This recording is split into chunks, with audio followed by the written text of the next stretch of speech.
어머니의 장례를 치르던 남성, 한 조문객을 보고 얼굴이 굳습니다. 잠시 후 이 중년의 남성이 밖으로 나가자 그도 뒤따라 나가는데요. 하지만 남성이 환하게 웃으며 통화를 하는 모습에 조용히 발길을 돌립니다. 과연 이 두 사람 사이엔 어떤 사연이 있는 걸까요? 자, 사망 가족분의 제보인데요. 오늘 이 사연도 정말 속이 뒤집어집니다. 자, 어머니의 장례식장에서 환하게 웃던 그 남성 대체 누굽니까? 일단 아버지입니다. 근데 아버지하고 사연이 있는 게 이 사연자분이 50대 남성이신데 어렸을 때부터 굉장히 힘들게 사셨다라고 합니다. 다른 게 아니라 그 함께 살던 집에 할아버지, 할머니, 어머니, 동생들도 있는데 아버지만 안 계셨다라는 거예요. 어머니는 어렸을 때부터 저기 뭐 아버지가 뭐 해외에서 일을 하고 또 뭐 배 타기도 한다. 이래서 명절 때만 잠깐 나타난다. 이렇게 설명을 하셨다라는 겁니다. 실제로 남성이 태어나기 전에 사실은 그게 아니라 남성이 태어나기 전에 이미 다른 여성, 어머니 말고 다른 상간녀가 있었던 것이고요. 게다가 더 충격적인 건 그 상간녀와의 사이에 다른 자녀도 2명이 있었던 겁니다. 그래서 남성은 어렸을 때 그 사실을 알고 그 뒤로부터는 그냥 나는 아버지가 어렸을 때 일찍 돌아가셨어라고 사실상 그냥 없다시피 하고 살았다고 합니다. 세상에 단순 두 집 살림도 아니고 이복 형제까지 있었어요. 이 제보자한테. 자, 그러니까 아픈 시부모는 본처한테 맡겨두고 저 짓을 하고 살았다. 네, 맞습니다. 아버지는 이렇게 두 집 살림을 하면서도요, 이 어머니와의 사이에서 남동생과 여동생까지 뒀습니다. 하지만 생활비는 단 한 푼도 보태준 적이 없었다고 해요. 그럼에도 어머니는 언젠가 이 아버지가 돌아올 거라는 생각에 희망을 버리지 못하고 치매와 중풍을 앓는 시부모님을 모시면서 홀로 아이들을 키우셨다고 합니다. 하지만 끝내 어머니는 고생만 하시다가 이렇게 세상을 떠나신 건데요. 하지만 아버지는 장례식 둘째 날이 되어서야 겨우 모습을 드러냈다고 합니다. 하지만 슬퍼하는 기색조차 없이 계속 장례식장을 들락날락 거렸다고 하고요. 남성은 이걸 지켜보다가 밖으로 나간 아버지를 뒤따라 나갔습니다. 그런데 충격적이게도 이 아버지는 환한 웃음을 지으면서 누군가 정답게 통화를 나눴다고 하는데요. 그래서 남성은 아무 말 없이 빈소로 조용히 발길을 돌렸다고 합니다. 자, 엄마가 평생을 시부모 모시면서 외롭게 살다가 떠난 그날 아빠란 사람, 아버지란 사람 과연 누구와 그렇게 웃으면서 통화를 하고 있었던 걸까요? 제보자 남성분의 얘기 직접 들어보시죠. 어머니 장례식장에 왔어요, 그 영감이. 근데 저는 아직 진짜 증오할 만한 표정을 봤잖아요. 근데 어디다 웃으면서 전화를 하는 게 그 첫 번째 전화한 거. 저는 아버지 소리를 불러보지 못하고 늙었는데 그러니까 제 머릿속에 아버지라는 존재는 죽었어요. 자, 그 후에 저 남성은 제보자는 아버지와 10년 넘게 연락을 끊고 지냈는데, 자, 그런데 어느 날 또 뜻밖의 소식이 들려왔다. 자, 남동생이 이제 제보자하고 여동생한테 충격적인 소식을 전합니다. 실제로 아버지가 3년 전에 돌아가셨다라고 얘기하고 지금 처하고 그리고 그 가족들이 몰래 그냥 장례 치르고 낙골당에 안치했다고 유고를 그렇게 얘기를 하니까 남동생은 이 남성한테 어떤 얘기를 했냐면 우리가 원래 핏줄인데 우리가 아버지 그 유해라든지 가져가야 되는 거 아니냐라고 얘기를 했다고 합니다. 그렇지만 이 형 입장에서 봤을 때는 너무나 아버지가 싫기 때문에 나는 그렇게 할 수 없다라고 얘기했고 뭐 어릴 때부터 뭐 용돈을 받거나 한 적도 없고. 그러니까 제보자의 남동생이 그렇죠. 형, 그래도 우리가 우리한테 우리가 정실 자식 뭐 굳이 표현하자면 그건데 우리가 모셔와야지 뭐 이랬다는 거예요. 네, 그렇게 요청을 했음에도 불구하고 장남으로서 이 남성은 전혀 그럴 마음이 없었어요. 어릴 때부터 계속 뭐 대학 갈 때, 결혼할 때도 어떤 아버지 존재도 없었기 때문에 결국은 아버지 일은 신경 쓰기 싫다라면서 단호하게 거절했다고 합니다. 자, 하지만 얼마 뒤에 이 제보자는 또 충격적인 전화 한 통을 받게 됩니다. 네, 여동생 전화였어요. 여동생이 오빠 빨리 우리 집에 좀 와줘 막 그렇게 얘기를 해서 무슨 일이야? 그러고 갔더니 그 거실에 아버지의 유골함이 딱 있는 거예요. 그러면서 작은 오빠가 이거 두고 갔는데 형은 분명히 안 받을 게 뻔하니까 그냥 니네 집에 두고 간다. 이 아버님 유골함 잘 모시고 제사 지내지 않으면 나는 이제 형과도 형수와도 연락을 끊겠다. 이렇게 하고 갔다는 거예요. 그래서 이제 참 황당하고 기가 막혀서 이렇게 있는데 여동생도 그런데 오빠 그래도 우리 아버지니까 고우나 뭐 미우나 고우나 우리가 모시는 게 맞지 않을까라는 얘기를 여동생도 해서 어쩔 수 없이 일단 제사는 나중 얘기고 어머니 옆에 묻어드린다 그래서 합장을 했다고 합니다. 아, 양 변호사님, 저는 뭐 뒤에 더 이어서 얘기를 뭐 드리겠지만 이 남동생 좀 이해가 안 가요. 왜 이렇게 혼자 이렇게 그러게요. 오바를 왜 해요? 저렇게까지 제사를 자기가 지켜야 될지. 물론 이제 아버지 없이 이제 어린 시절을 보냈다는 게 각자에게 가진 어찌 보면은 그 어떤 그 상처라는 걸 푸는 방법이 다를 수는 있겠죠.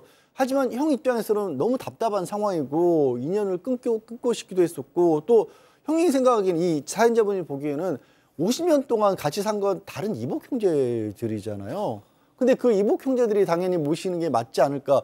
그 어머니가 합장했다는데 그럼 돌아가신 어머니는 과연 저걸 바라셨을까 그렇죠. 싶기도 하고요. 어쨌든 돌아가셨다고는 하지만 어쨌든 그래서 이 지금 사연자분이 그 이복 형제들에게 연락을 좀 취했답니다. 그 이복 형제가 그 지역에서 어머니 상간녀가 가장 비싼 아파트, 크고 비싼 아파트 살 만큼 좀 부유하기도 했었고 말씀드린 것처럼 50년 동안 그 사람들이랑 같이 산 거 아니에요.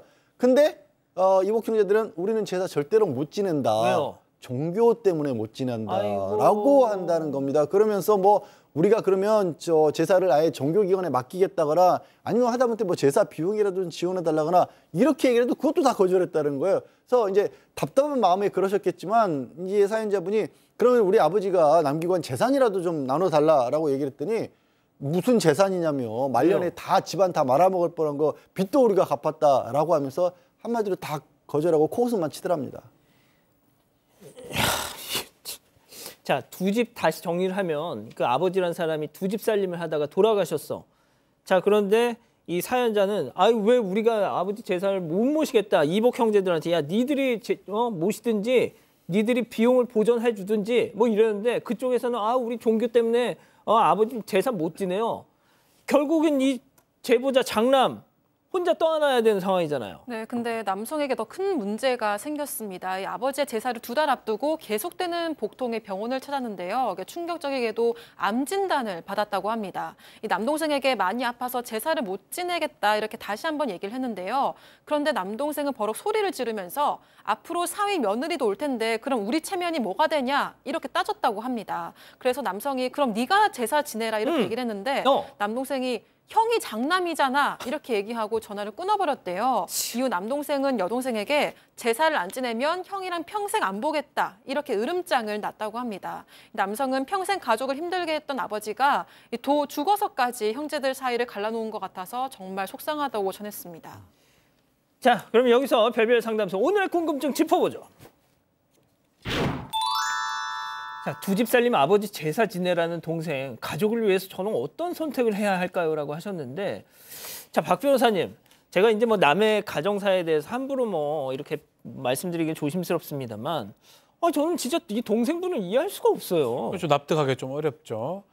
되게 무책임한 것 같아요. 동생이라는 상황으로 해서 그 유고를 갖고 제사를 지내려고 하면 본인이 하면 되는데 형한테 다 미루고 동생 그 지위를 또 얘기하면서 또 안 하느라고 하면 아예 제사를 하지 말든가 결국은 형한테 모든 걸 미루면서 본인 하지 않고 또 안 본다고 그러기도 하고 실제로는 왜 그러는지 사실 납득하기 어려운데 저는 동생이 그냥 하는 게 맞다고 보거든요. 본인이 강력하게 그럼 제사를 100번 지냈어요. 맨날 제사 지내. 동생 시켜요, 동생. 이게 지금 뭐 건강도 안 좋고 할 생각도 없고 또 다른 이복 형제들도 당연히 안 하려고 하는데 왜 그런지 모르게 하고 싶은 사람이 하는 게 맞지 않나 이렇게 생각이 듭니다. 양 변호사님, 저도 이게 무슨 이 차남은 아버지와 그 와중에도 뭔가 애틋함이 있어서 이런 건지 모르겠습니다만 정말 이해가 안 돼요. 일단 뭐 여기서 법 따지는 것도 좀 우습긴 합니다만 제사를 주재할 수 있는 권리는 연장자, 그 집안의 연장자에게 있는데 이건 권리인 것이고 의무는 아닌 거거든요. 저는 굳이 모르겠습니다만 남동생의 입장에서 생각을 해보니까 이런 생각을 혹시 하는 건 아닐까. 어려서부터 가족들이 특히 아버지와도 떨어져 지냈지 않습니까? 그런데 구심점이 지금 어머니도 없고 아버지도 없으니까 형제가 모일 수 있는 날 자체가 이런 제사라도 하지 않으면 우리 가족은 다 뿔뿔이 흩어지는 거 아니야라는 혹시 그 생각을 하는 거 아니라는 조심스럽습니다만 그런 생각도 들는데 얼핏 이해는 잘 안 가고요. 한 가지 저 사연자분은 그 지금 이복 형제들 그 어디 사시는지 알잖아요. 등기부라도 한번 떼봤으면 좋겠어요. 아버지 유산이 아무것도 없었다는 걸 잘 안 믿어지거든요. 혹시 재산 소유권 변동 같은 게 주소를 아시니까 등기부라도 한번 제가 무슨 소송을 부추기는 건 아니고 너무 억울하실 것 같아서 한번 좀 떼보시면 어떨까 싶습니다. 자, 교수님. 네. 저도 뭐 이 차남을 이해하려고는 했었는데 양 변호사님이 얘기하실 것 같은 그런 숭고한 이유면 얼마나 좋겠습니까마는 저는 여기 이런 단서를 찾았어요. 아까 내가 못하겠다라고 얘기하는데 했더니 뭐라고 얘기했냐면 앞으로 사위나 며느리도 올 텐데 그럼 우리 체면이 뭐가 되냐라고 얘기를 했어요. 차남이. 그러니까 체면을 살리고 싶으신 것 같아요. 나중에 며느리나 사위 될 사람도 오면 이렇게 우리 가정은 반듯하다.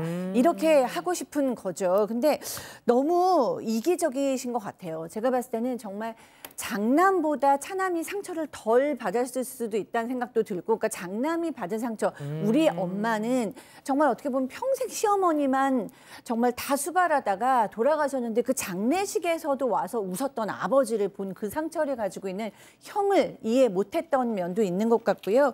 그다음에 이제 본인의 이런 체념난 생각하는 것 같은데 결론은 형을 배려해주지도 않고 형의 아픔을 공감해주지도 않고 본인만 너무 이기적인 거죠.